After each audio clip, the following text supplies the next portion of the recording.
Capricorn, this is your reading for the full moon in Aries, which happens on the 8th here, I think, 8th, 9th, somewhere like that.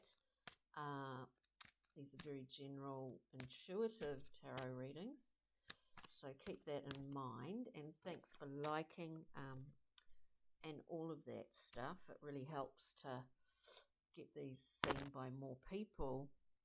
So let's see what the storyline is for you today. We'll get a couple more cards out here.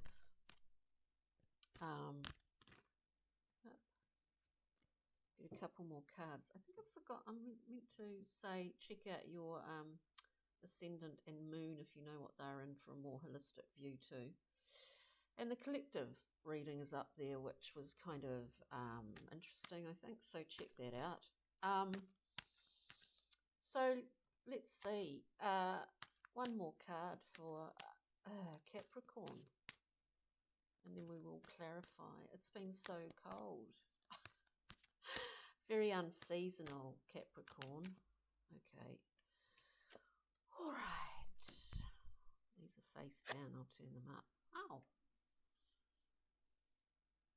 And as usual, we do go through and we'll clarify these, but I'll talk about them for a minute.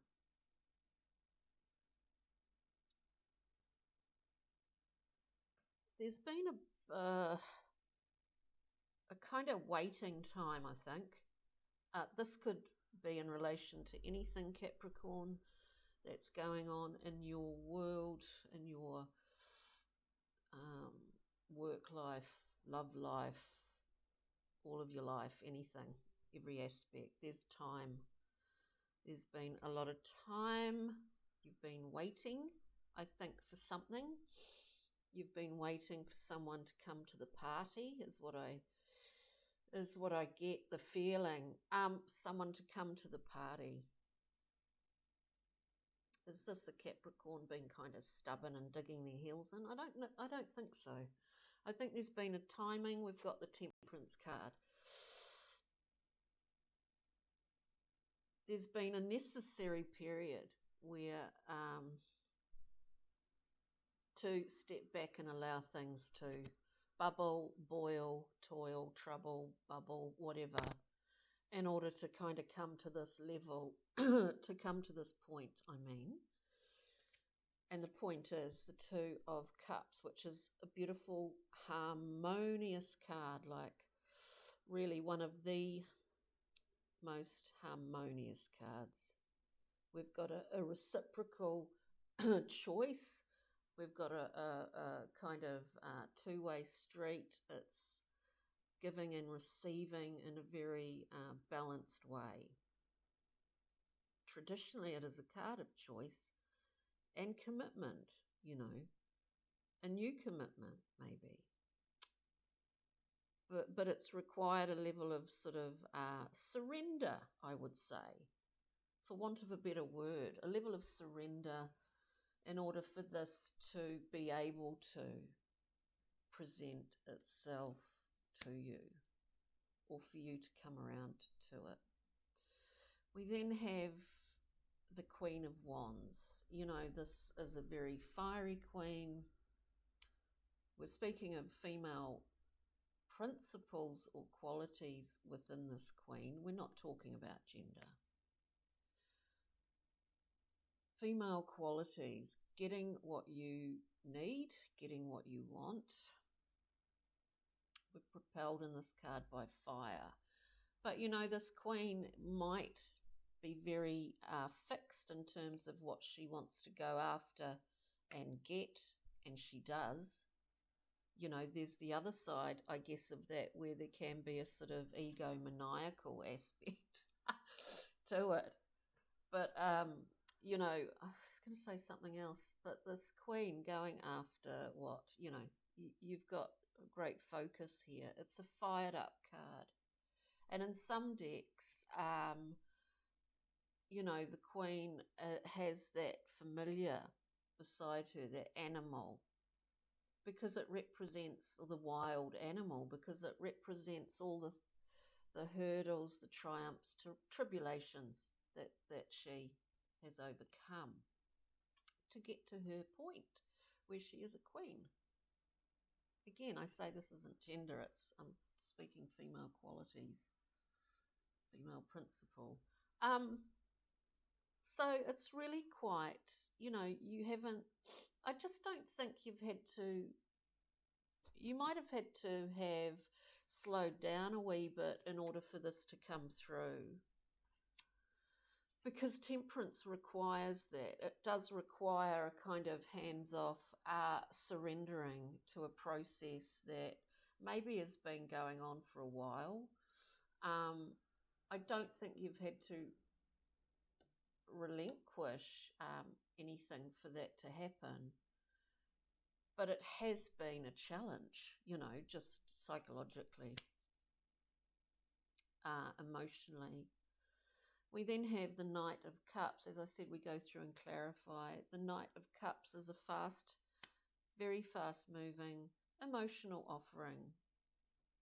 It could be a message coming through quite quickly. It could be a person in your life.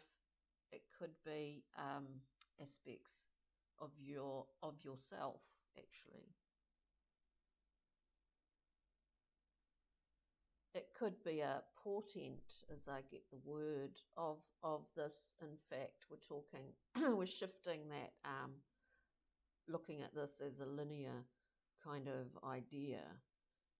It could be a portent. I don't know, I get that word, but for this, in fact, to come into your physical world, this level of mutuality, reciprocal, on the same page commitment. So it's quite interesting here, Capricorn, but we'll go through and clarify.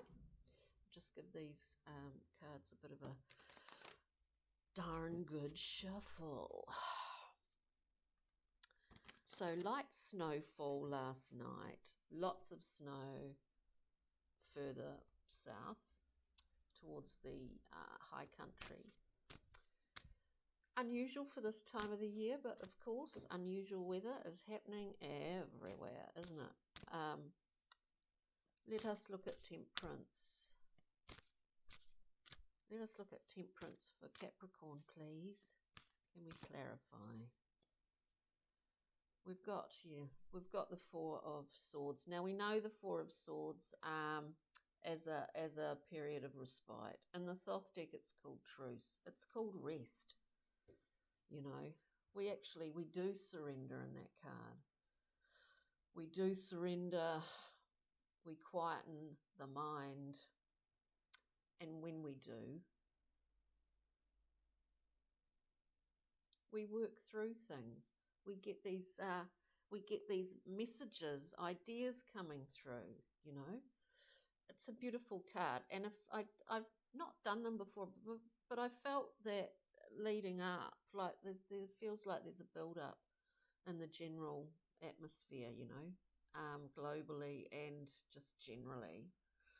And I thought, well, I'll do some crossroad readings. They're very quick, so check the Earth sign quick scope crossroad reading, because I think the Four of Swords was coming out quite a bit in that, though it may have been one of the other ones, but so check those out. This is a crossroad, is it not? We see the swords placed. We're not going to dance. We're not going to do any sword dancing yet. But we do get a lot of information coming through. And so temperance, surrendering to a level of cosmic time, magical time, alchemical time, we take that on board. And I do think that's what you've done here, Capricorn. The Four of Swords is a really wonderful card of respite, actually. Two of Cups, please. I wasn't focused on the Two of Cups. We had the Two of Wands coming out, thinking of that wonderful Four of Sword card. Look, maybe it's given you, in that time of rest, respite, surrender, maybe it's given you, Capricorn, a new fresh look at exactly what your resources are and what you have control over and what you don't. And that's really, really helpful. And it gives you a lot more, it's kind of, excuse me, great for boosting the confidence as well to know, okay, this is what I can see myself bringing in as time moves on. I know what my resources are and what I have control over. 2 of Cups, please. For Capricorn. For Capricorn, please. This is opening up. This is opening up a new, to put it, simply, a new spin of the wheel for you. But in fact, when you look at the Wheel of Fortune, you see it really is like a gateway of sorts, isn't it? Very similar to the World card. It is a portal of sorts, or a gateway.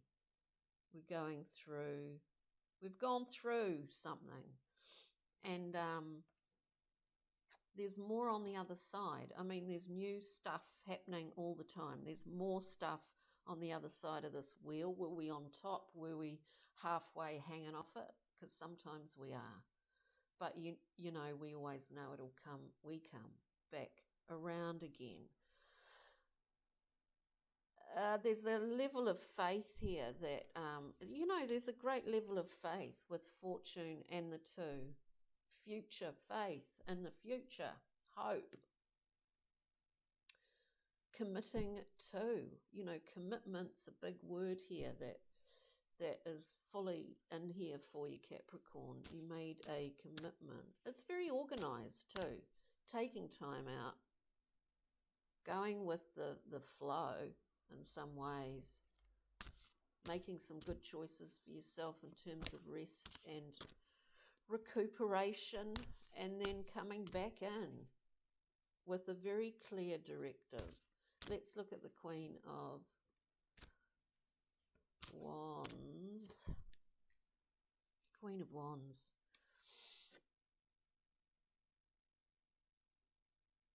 Yeah, look, and maybe, you see yourself, some Capricorns out there would see themselves in the Queen of Wands, in terms of determination and single-mindedness. Clarifying the Queen of Wands, we've got the Devil. So we're looking at, I always emphasize the fact that in the Thoth deck, the Devil is about enjoying life and all the fruits of people, food, all of that, enjoying it. There's 2 sides always to every coin. And the other aspect of that is we do get attached. We get attached to particular things, habits, mindsets, objects, people, that we kind of get bound to sometimes. And that's hard to break the chain, The Devil speaks of that. I think in the Queen of Wands, if you do identify with that kind of archetype, then maybe this is, in your time of the 4 of Swords and respite, maybe you were looking at those things, that expectations, whatever it is that you felt bound, that maybe tormented you, because these are thought forms, these figures in here. There's a level of torment when we are so attached to things or bound, that we just want to, so there's a kind of review of that, and that's difficult.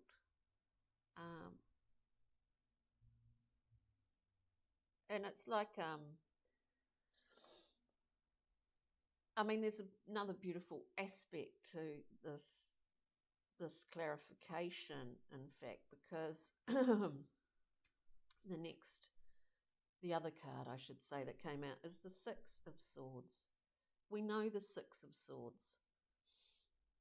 We're moving to a better place psychologically, and we are, because we've looked at our own devils, at our own sometimes self-imposed bondage or whatever habits, whatever. We're all addicts, to certain behaviors, things, whatevers, It's part of it's part of being human. So that's beautiful. The Six of Swords is a wonderful card. It's again at the point of consummate balance on the tree of life, along that beauty and beauty, balance, equilibrium, that central point. Wonderful card. And then, so you see the story, don't you? I mean, you kind of, it's kind of quite clear. Knight of Cups. Knight of Cups. I've got one card there. I wouldn't mind getting another.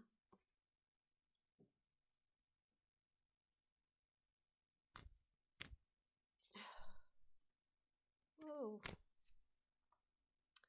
We've got the Prince of Discs. We've actually got two other cards that came out. Prince of Discs here. This could be, as I said earlier, this could be someone in your life, Capricorn, an offering of sorts, a kind of coming together and possibly involved here. This, you see what I mean? We've got the Prince of Discs. If this is another person and you don't see it as an aspect of yourself, I'm just going to keep it simple here because you can't go into multi-leveled stories, on this platform, really. So we've got the Prince of Discs. As I said, what was I saying? If you see this Knight of Cups as a person in your life that you're working with, that you're dealing with, that you're living with, whatever it is. Prince of Discs is a very reliable, predictable kind of character. There's a slow development within the Prince because it's a slower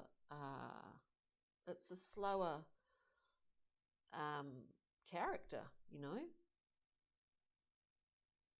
We're bound in some Saturnian manner here, bound in the sense that, it takes time for things to grow. It takes time for things to develop. We can prepare the ground as the Prince does, the Prince of Discs. But we know it takes time. We are limited by that. We're limited by that. You know that. Metaphorically speaking, the Prince could represent another person in your life.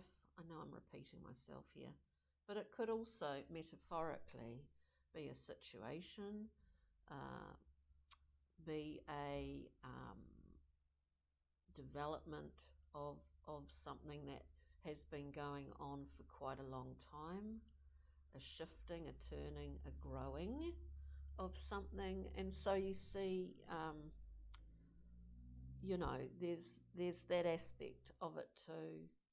But I see a Capricorn out there who's really, in whatever circumstance or situation they've been dealing with for a while, there's some great development going on. There's some good, positive stuff. But you've had to take a step back, kind of take the hands off the reins for a while. You still know you've got the whoa of the of the Queen of Wands, and you've understood that within yourself more, that really sort of driven, focused nature. You've understood that, the pitfalls of it, but the positives of it as well. And someone else is involved in this. So there was one more card that came out at the end. It is the Seven of Swords. And so in any kind of situation where we're looking into our own little devils here, we will probably come across the Seven of Swords. An archetypal sense, it is the saboteur, and it can be that within ourselves, how we trip ourselves up. And so it does, so I hope that gave you, you found that interesting in some way, Capricorn. Now we're going to we'll get a Brian Froud Pixie and Fairy card for you. And just as an overview, there's a little glimmer at the end. There's a little glimmer. I've got one card. I'm going to get another card. Well, this is good. So we've got the feline. I don't really need to explain this too much, but the feline and this baby here go together quite well because this is about unfinished business. It's about things that need to be cleaned up and cleared up and resurfaced. We see skin fall. We see a kind of, it's just like need a bit of exfoliation, wash it all off. It's dealing with unfinished business. With that, we have the beautiful Lady of the Harvest. Love this card. I just love it. She knows when to plant. We're talking female qualities, not gender. She knows when to plant and when to cut back. Nothing lost, nothing gained. We're working with the rhythmical nature of life and our part and the part that we play in it, that we are of it. We are it. This is a beautiful card. And there's a wonderful nurturing quality to this. It's like, that's what I hear, but being cruel to be kind is not the words that I want to say, but that's what I was hearing. But you know what I mean? Like, you can't sort of go out and think, oh God, everything needs a good prune. And then, you can thank the trees after you've, say, thank you, I'm going to prune you now. You can't be too emotional about it. Otherwise, you'd never kind of do anything like that, would you? So you wouldn't be able to upkeep or be a guardian for anything or anyone. And that therein lies a difficult thing, is to instigate your own self-care and a level of, I wouldn't say impersonality or being impersonal, but to really,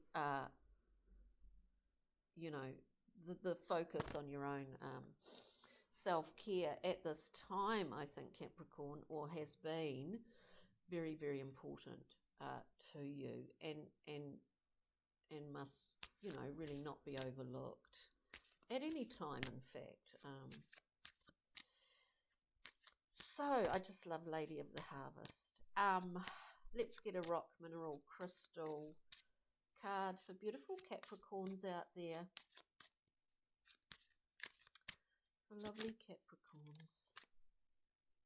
Where are we? Oh, well, it couldn't really get more heart-based than this. We've got rose quartz, a beautiful, beautiful stone that we're all familiar with, I think. Unconditional love, very expansive capacity.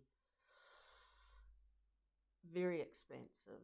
Romance, nourishing thyself, nourishing in general, and soothing. It's a beautiful, glorious stone, or crystal, I should say. So on that note, Capricorn, thank you so much for joining me. And if you did like this video, do press the little thumbs up. It helps me so much. And I appreciate it. And enjoy this beautiful full moon in Aries, wherever you are in the world. Look up there. Hopefully it's a clear sky and you can see that big moon shining. Okay, Capricorn. Ka kite, bye. Cheery now.